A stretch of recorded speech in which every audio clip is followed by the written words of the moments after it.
மதிப்புக்கும் எனது அன்புக்கும் உரிய செய்தியாளர்களே, தொலைக்காட்சி ஊடக நண்பர்களே, வணக்கம். மறுமலர்ச்சி திராவிட முன்னேற்றக் கழகம் சரியாக குறிப்பிட்டு சொன்னால் 1993 அக்டோபர் 3 அன்று அது விதைக்கப்பட்டது. ஆனால் மே 6ஆம் தேதி தான் கட்சிக்கு பெயரும் கொடியும் நிர்மாணிக்கப்பட்டது. மறுமலர்ச்சி திராவிட முன்னேற்ற கழகம் என்ற பெயரும், அண்ணா வருங்காலத்தில் இந்த கொடியிலே சிவப்பு வண்ணம் அதிகமாகும் என்று சொன்னாரே, அதை போல சிவப்பு, கருப்பு, சிவப்பு அந்த கொடியும் மே 6ஆம் தேதி அன்று சங்கரதாஸ் சுவாமிகள் அரங்கத்திலே அறிமுகப்படுத்தப்பட்டவர். லட்சோபலட்சம் பேர் வந்தனர். ஏப்ரல் 16 எழுச்சி பேரணியை இந்த சென்னை மாநகர வரலாற்றில் அதற்கு முன்பும் எந்த கட்சியும் நடத்தவில்லை, அதற்கு பின்பும் எந்த கட்சியும் நடத்த முடியவில்லை. மாலை 3 மணிக்கு தொடங்கிய ஊர்வலம் மறுநாள் காலை பொழுது விடிந்து சூரியன் எழுந்து 6:45 மணிக்குத்தான் ஊர்வலம் முடிவுற்றது. நான் பேசும்போது விடிய காலம் 7 மணி. லட்சக்கணக்கில் ஒவ்வொரு லாரியிலே 80 பேர் 90 பேர். அப்படி வந்த லாரிகள் மாத்திரம் 4000 லாரிகளுக்கு மேலே இருக்கும்.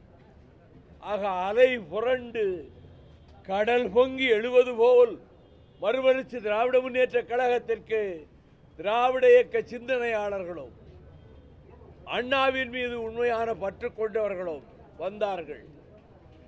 ஆனால் அந்த தேர்தலில் தோற்று போனவுடன் திமுக கழகத்திலே இருந்து வந்தவர்களிலே பலர் திரும்ப சென்றார்கள். நான் யாரையும் விமர்சிக்கவில்லை.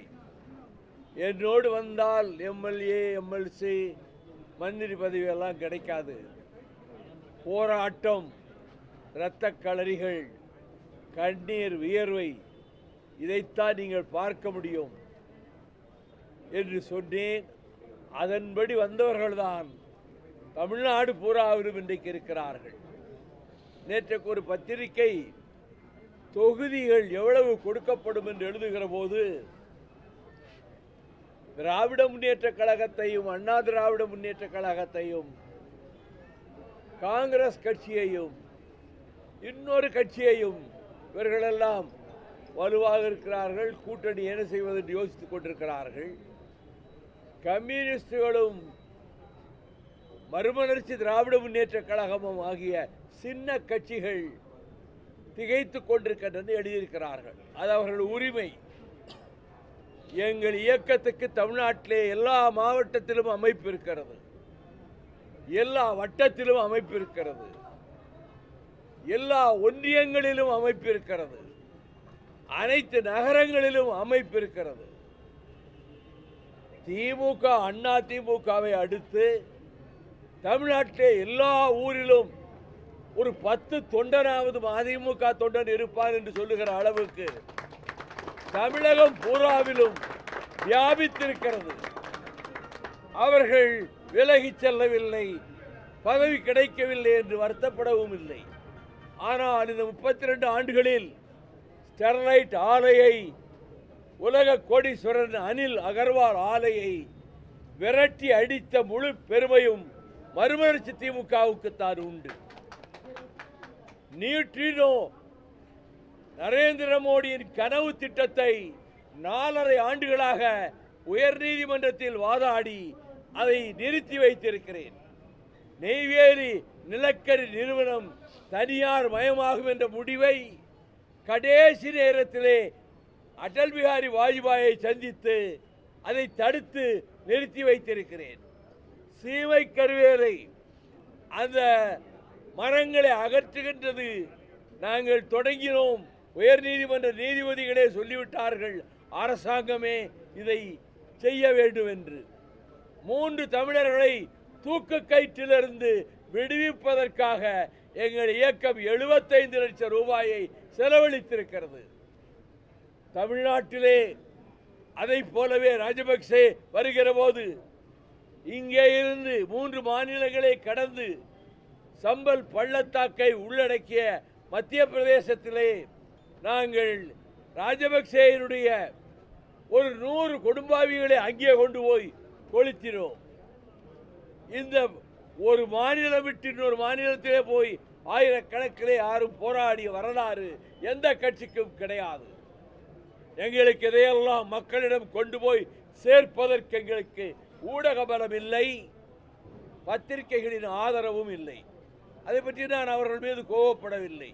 நான் ஆண்டுதோறும் முதல் நாளில் பத்திரிகையாளர்களையும் தொலைக்காட்சி ஊடக நண்பர்களையும் சந்தித்துக் கொண்டுதான் இருக்கிறேன். இந்த இயக்கம்தான் தமிழ்நாட்டினுடைய முக்கியமான பிரச்சனைகளில் அங்கே கூடங்குளம் அணுமின் நிலையத்தை எதிர்த்து நடத்துகிற போராட்டத்திலும் முழுமையாக மதிமுக தான் கலந்து கொண்டது.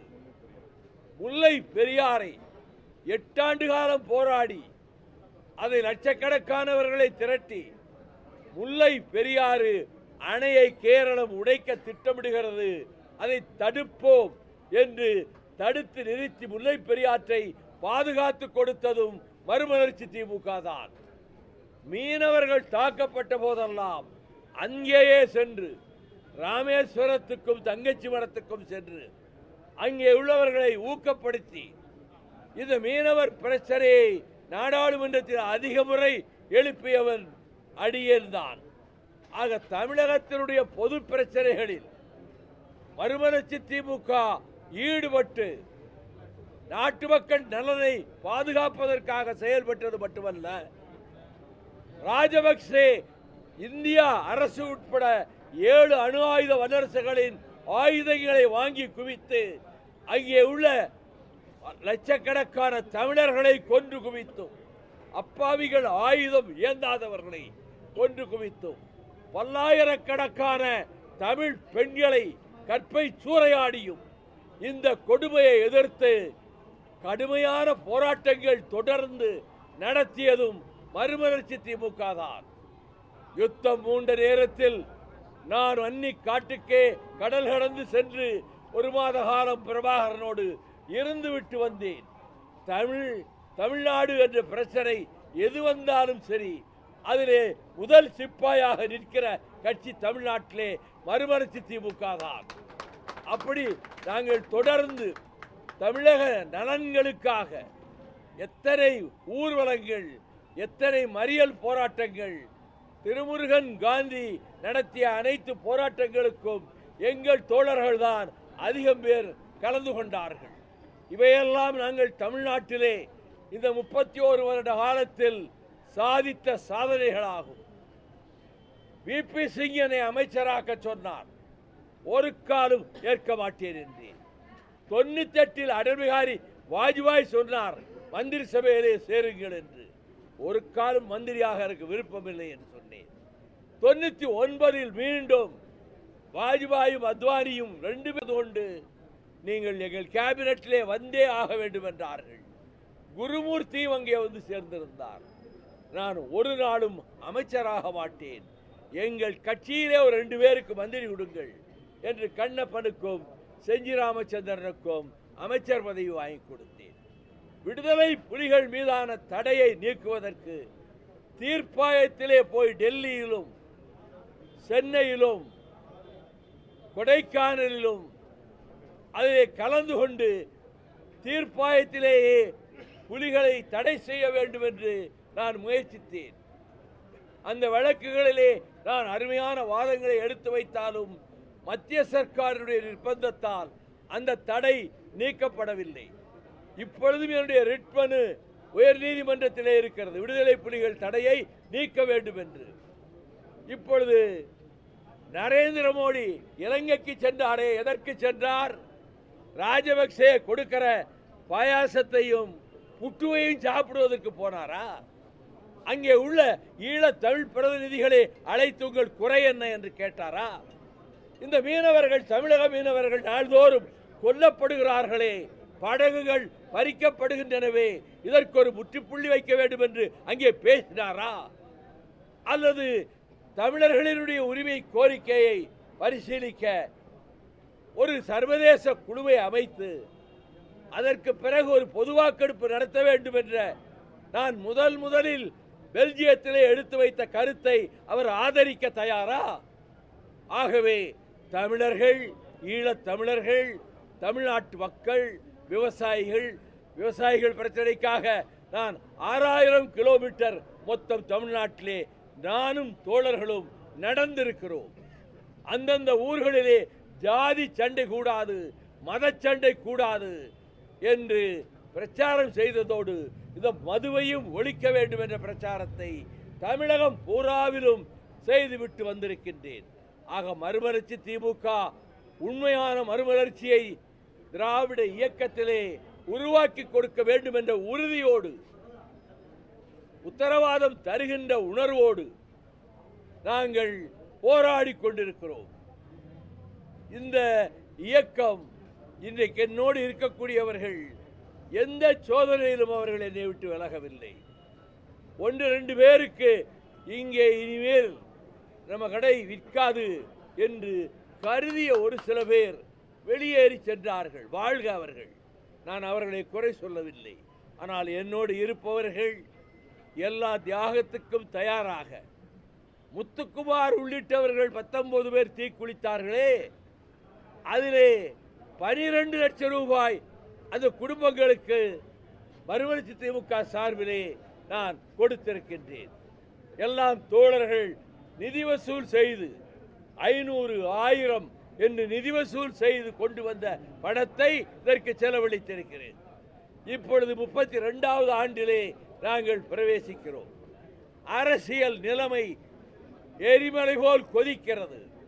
இந்துத்துவ சக்திகளும் சனாதன சக்திகளும் இந்தியாவை ஒட்டுமொத்தமாக கவர்ந்து கொண்டு ஒரே இந்தியா, ஒரே கட்சி, ஒரே கொடி, ஒரே சின்னம் என்ற நிலைமைக்கு கொண்டு வருகிறார்கள். எல்லோருக்கும் அவர்கள் ஒரே மதம் என்று சொல்வதோடு மட்டுமல்ல, ஒரே கலாச்சாரம். இதை ஒரு காலம் ஏற்றுக்கொள்ள முடியாது. இந்தியா என்றும் ஒரே நாடாக பிரிட்டிஷ் வருவதற்கு முன்பு இருந்தது கிடையாது. இது பல தேசிய இனங்களை கொண்ட ஒரு உபகண்டம். பேரறிஞர் அண்ணா அவர்கள் 63 தன்னுடைய கன்னி பேச்சில், மேடன் ஸ்பீச், அதில் பிரிந்து போகின்ற உரிமை வேண்டும், ரைட் ஆஃப் செல்ஃப் டிட்டர்மினேஷன் எங்களுக்கு வேண்டும் என்று சொன்னதோடு அதை பற்றி அவர் அழகாக வர்ணிக்கிறார். I come from a country in which so many nationalities have joined together. அந்த முதல் வாக்கியமே நான் இந்தியாவிலே ஒரு நாட்டிலிருந்து வருகிறேன், அதாவது தமிழ்நாட்டிலிருந்து வருகிறேன் என்று இதான் அவருடைய முதல் பேச்சு. இது எங்கள் நெஞ்சின் ஆழத்திலே ஊடுருவி இருக்கிறது. ஒருமைப்பாட்டுக்கும் ஒற்றுமைக்கும் நாங்கள் விரோதிகள் அல்ல.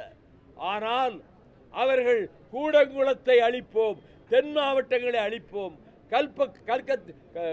கல்பாக்கம் வழியாக வடபுலத்தை அழிப்போம் என்று சொல்வது மட்டுமல்ல, பாகிஸ்தானுக்கும் இந்தியாவுக்கும் போர் மூட வேண்டும் என்று பலத்த குரல் கொடுக்கிறார்கள். நான் அந்த தீவிரவாதிகளை, அந்த பயங்கரவாதிகளை ஒடுக்குவதற்கும் அடக்கி ஒடுக்குவதற்கும் துப்பாக்கிகளை தூக்கி கொண்டு போய் அவர்களை விரட்டி அவர்கள் உயிரை வாங்குவதற்கும் நாங்கள் ஒருமுகமாக ஆதரிக்கிறோம் அந்த பயங்கரவாதிகளை. ஆனால் யுத்தம் வேண்டும் என்று சொல்லுகிறார்களே, நரேந்திர மோடியும் அமித்ஷாவும் ராஜ்நாத் சிங்கும், யுத்தத்தில் எத்தனை குழந்தைகள் கொல்லப்படுவார்கள், எத்தனை பெண்கள் கொல்லப்படுவார்கள், எத்தனை வயது மூத்தவர்கள் கொல்லப்படுவார்கள், தீவிரவாதத்துக்கு சற்றும் தொடர்பில்லாத லட்சக்கணக்கான மக்கள், பாகிஸ்தான் மக்கள் கொல்லப்படுவார்கள். அவன் பதிலுக்கு வீசுகிற குண்டுகளில் இங்கே இருக்கிற அப்பாவி மக்கள், குழந்தைகள், தாய்மார்கள் இந்தியாவிலே கொல்லப்படுவார்கள். அப்படி ஒரு யுத்தத்தை தேடுகிறதா பாகிஸ்தான்? அப்படி யுத்தத்தை திணிப்பதற்கு இந்திய அரசு முனைகிறதா? கொரியா சண்டைக்கு பிறகு உலகளாவிய யுத்தம் வந்துவிடக்கூடாது என்று உலக நாடுகள் எல்லாம் அக்கறையோடு இருக்கிற போது இவர்கள் போர் வேண்டும், யுத்தம் வேண்டும் என்கிறார்கள். இந்த கருத்திலே எனக்கு உடன்பாடில்லை. தீவிரவாதிகளை தேடி பிடித்து ரவை ரவையாக குண்டுகளை செலுத்தி தலைகளை வாங்கி அவர்களை ஒழித்து கட்டுங்கள். சபாஸ், செய்வோம். ஆனால் அப்பாவி முஸ்லிம்கள் என்ன செய்தார்கள்? அவர்கள் மீதமிருந்த தமிழர்களை, இந்தியர்களை பாதுகாத்து கொண்டு போய் வீடுகளிலே வைத்து காப்பாற்றினார்கள். ஆகவே போர் கூடாது என்பது என்னுடைய கருத்து. யுத்தம் வரக்கூடாது, இரு நாடுகளும் அழிந்து போகும் என்பது என்னுடைய கருத்து. தீவிரவாதிகளை ஒடுக்குவதற்கு, பயங்கரவாதிகளை ஒடுக்குவதற்கு எடுக்கின்ற முயற்சிகள் அனைத்தையும் பாராட்டி ஆதரிக்கிறோம். இதுதான் இந்திய அரசியல் நிலைமையில் இந்த போர் மேகங்கள் சூழ்ந்திருக்கின்றனவே, இது பெரும் பயத்தை தருகிறது. அதே நேரத்தில் இந்தியையும் சமஸ்கிருதத்தையும் திணித்துவிட வேண்டும் என்று ஒரே மொழி என்று சொல்லுகிறார்கள்.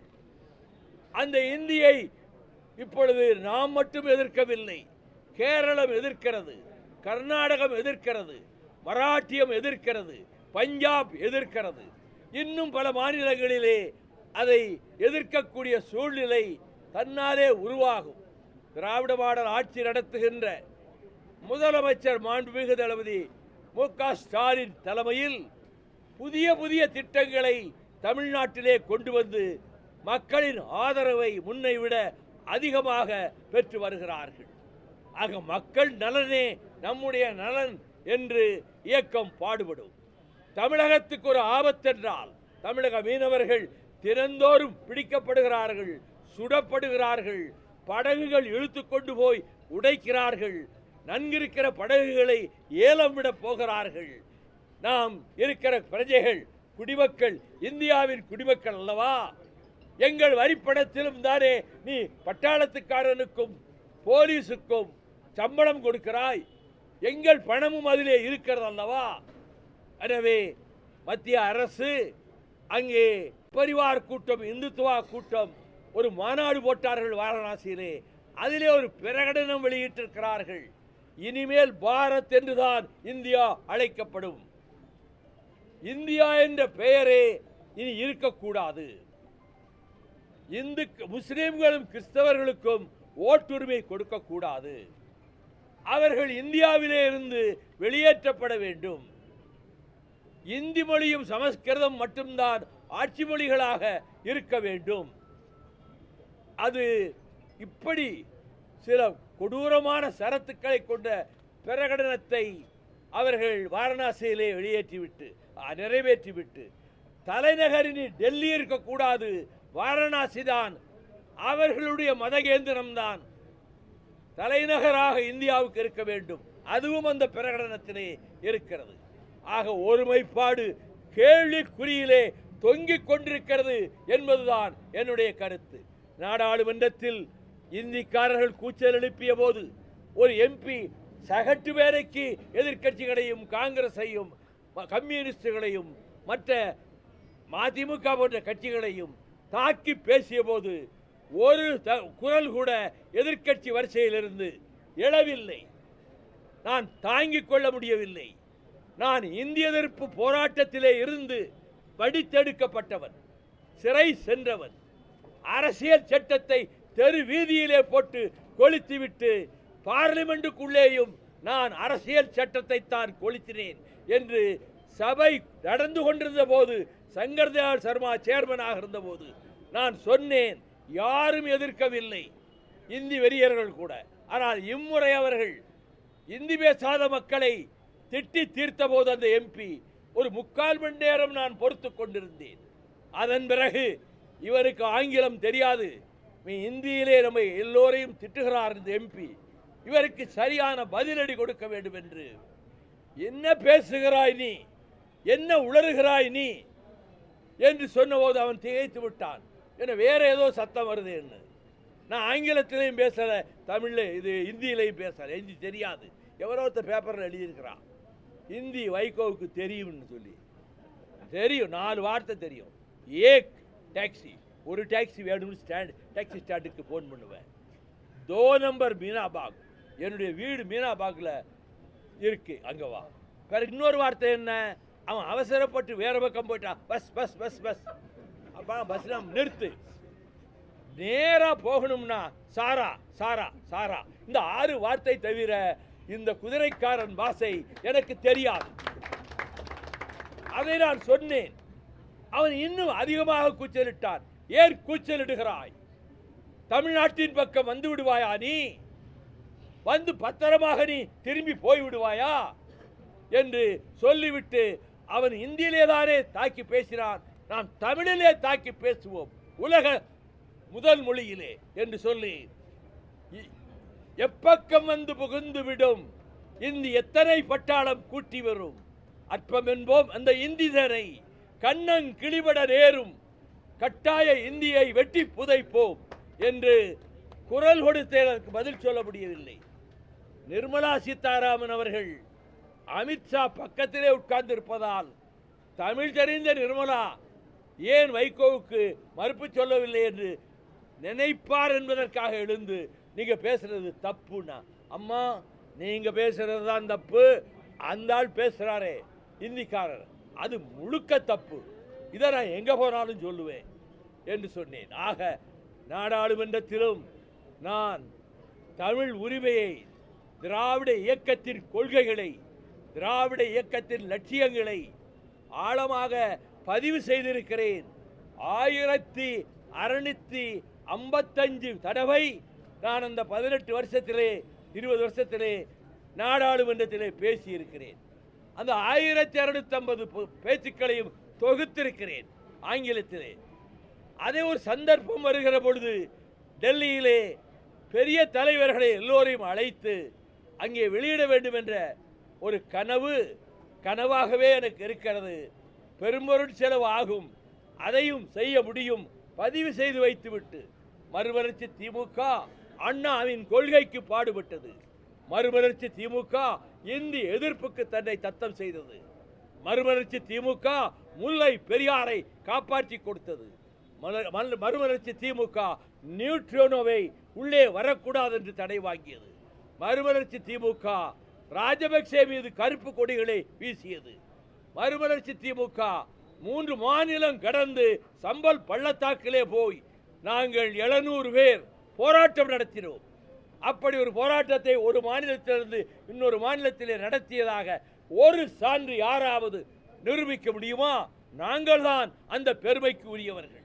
எனவே என்னுடைய தோழர்களும் நானும் தொடர்ந்து இதுவரை சொல்லி வந்த இந்த லட்சியங்களை வென்றெடுக்க, இந்த கொள்கைகளை வென்றெடுக்க நாங்கள் தொடர்ந்து இந்த தொடக்க நாளிலே 32ஆம் ஆண்டு தொடக்க நாளிலே வீர சபதம் ஏற்றுக்கொண்டு நாங்கள் பாடுபடுவோம் என்பதை இந்த நேரத்தில் வாழ்க வாழ்க தந்தை பெரியார் புகழ் வாழ்க, வாழ்க வாழ்க தியாகராயர், பிட்டி தியாகராயர், நடேசனார், தொரவாட் மாதவன் நாயர் புகழ் வாழ்க வாழ்க, அறிவாசான் தந்தை பெரியார் புகழ் வாழ்க, பேரறிஞர் அண்ணா புகழ் வாழ்க, முத்தமிழறிஞர் டாக்டர் கலைஞர் புகழ் வாழ்க, திராவிட இயக்கம் வெல்க, திராவிடம் வெல்க.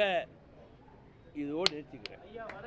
பாகிஸ்தானியர்களை வெளியேற்ற வேண்டும் என்று மத்திய அரசு சொன்னாலும் இங்க இருக்கக்கூடிய திமுக மாநில அரசு தொடர்ச்சியா மத்திய அரசுக்கு எதிராக தான் செயல்படுறாங்க.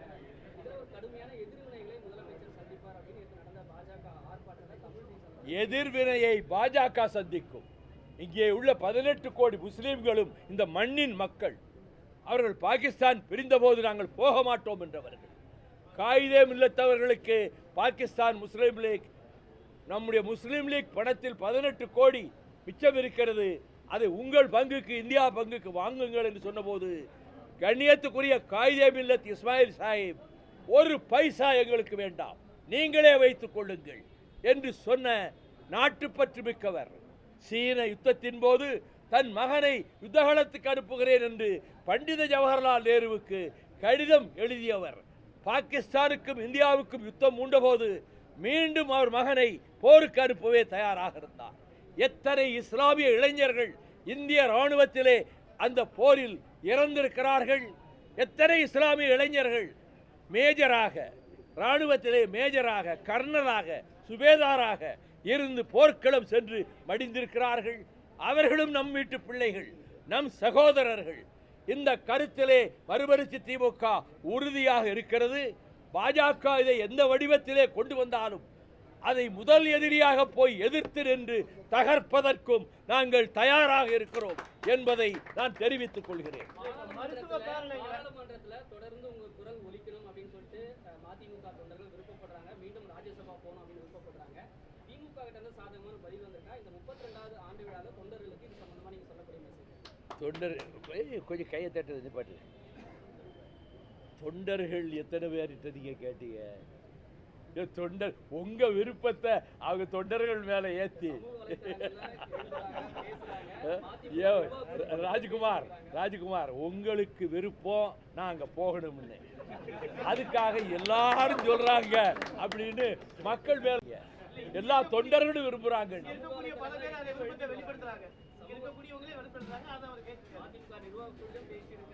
சமூக வலைத்தளம் எழுதிட்டு தான் வராங்க. அடுத்த மாசம் மீண்டும் போகணும் அப்படின்னு அமைச்சர் பதவி 2 தடவை கொடுத்த போய் நான் வேண்டாம் என்றவன். பிபிசி கொடுத்த போதும் வேண்டாம் என்றவன். ஜெயிலில் விட்டு வந்த உடனே நான் ஜெயிச்சு நின்றுருந்தா விருதுநகர் தொகுதியில் ஒரு 5 லட்சம் ஓட்டு வித்தியாசத்தில் ஜெயிச்சிருப்பேன். அப்போ கூட நாமே நிற்கணும். இந்த சிப்பிப்பாறை ரவிச்சந்திரன் நிறுத்தினவன். எனக்கு லட்சியங்களும் கொள்கைகளும் தான் உயிர். என்னுடைய 61 ஆண்டுகால அரசியல் பயணம், 30 ஆண்டுகள் திமுகவுக்கு பாடுபட்டேன். வெளியேற்றப்பட்ட பிறகு 32 வருடம், அந்த செப்டம்பரை அக்டோபரை சேர்த்தா 32 வருடம் மறுமலர்ச்சி திமுகவுக்கு பாடுபட்டிருக்கிறேன். 62 ஆண்டுகள் என்னுடைய பொது வாழ்க்கைக்கு 62 ஆண்டுகள், 27 முறை சிறைவாசம், 7000 கிலோமீட்டர் நடைபயணம். நான் கலந்து கொள்ளாத போராட்டம் எதுவும் கிடையாது. ஆகவே தமிழுக்காக, தமிழ் மொழிக்காக, தமிழ் அன்னையை பாதுகாப்பதற்காக, தமிழ்நாட்டின் உரிமைகளை, நதிநீர் உரிமைகளை காப்பதற்காக இப்பொழுது போராடியதைப் போலவே தொடர்ந்து போராடி கொண்டிருப்போம். ஒரு வருட காலம் என் உடல் நலம் மிகவும் பாதிக்கப்பட்டதால் நான் வீட்டை விட்டே வெளியே வராமல் வைத்தியம் செய்து கொண்டிருந்தேன். இன்னும் கூட முழுமையாக குணம் இல்லை என்றாலும் நான் கடமையை செய்ய வேண்டும் என்று இப்பொழுது திராவிட முன்னேற்ற கழகம் காஞ்சிபுரத்திலே நடத்திய அந்த மாநாட்டு கூட்டத்திலும் பேசினேன். அதை போலவே இப்பொழுது இந்திய எதிர்ப்பை பற்றி பேசிவிட்டு வந்தேன். அதை போலவே இப்பொழுது வெள்ளையன் வணிகர் சங்க பேரவை தலைவர் அவர்கள் நடத்துகின்ற கூட்டத்திலே போய் முந்தா நாள் பேசிவிட்டு வந்தேன். தொல் திருமா அவர்கள் நடத்திய விழுப்புரம் பொன்விழாவிலே 1 மணி நேரம் பேசினேன். விடுதலை சிறுத்தைகள் சீறி எழுந்தார்கள் என் பேச்சை கேட்டபோது. ஆக இயற்கை என் நாக்குக்கு கொடுத்திருக்கக்கூடிய சக்தியையும் எழுதுகின்ற சக்தியையும் நான் உயிரோடு இருக்கிற வரையிலும் மறுமலர்ச்சி திமுகவுக்காகவும் திராவிட இயக்கத்துக்காகவும் அண்ணாவின் கனவுகளுக்காகவும் நாங்கள் பாடுபடுவோம். அதிலே பெருமை கொள்வோம். எங்களை யாரும் எந்த குறையும் சொல்ல முடியாது.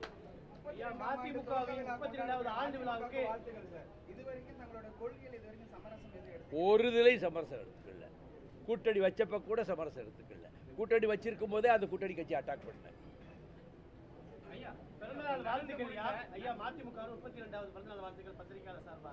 மகிழ்ச்சி. இப்போ உங்க கட்சியில இருந்து வெளியே போன மு கண்ணப்பனும் செஞ்சி ராமச்சந்திரனும் பல பேர் கவுன்சிலர் ஆயிருக்காங்க, எம்எல்ஏ ஆயிருக்காங்க. இங்க இருந்து வெளியே போய் பல பேர் காணாம போயிருக்காங்க. பல பேர் காணாம போயிருக்காங்க. அதையெல்லாம் ஏன் சொல்றோம்? நான் வெளியே போறவங்களை பத்தி ஒன்றும் சொல்றது இல்லை. அவங்க அப்படி நினைச்சா கட்சி நடத்த முடியாது. இருந்த மட்டுக்கு இருந்தாங்க. திரும்ப எம்எல்ஏ மந்திரி ஆக முடியாது, அங்கே போனால் ஆகலான்னு நினைச்சவங்க விலகி போனாங்க. அதனால் நீரடித்து நீர் விலகாது என்பதைப் போல கடல் நீரிலே ஒரு கை அள்ளிக்கொண்டு கடலையே வற்றி போய்விட்டது என்று சொல்வதைப் போலத்தான் இருக்கிறது.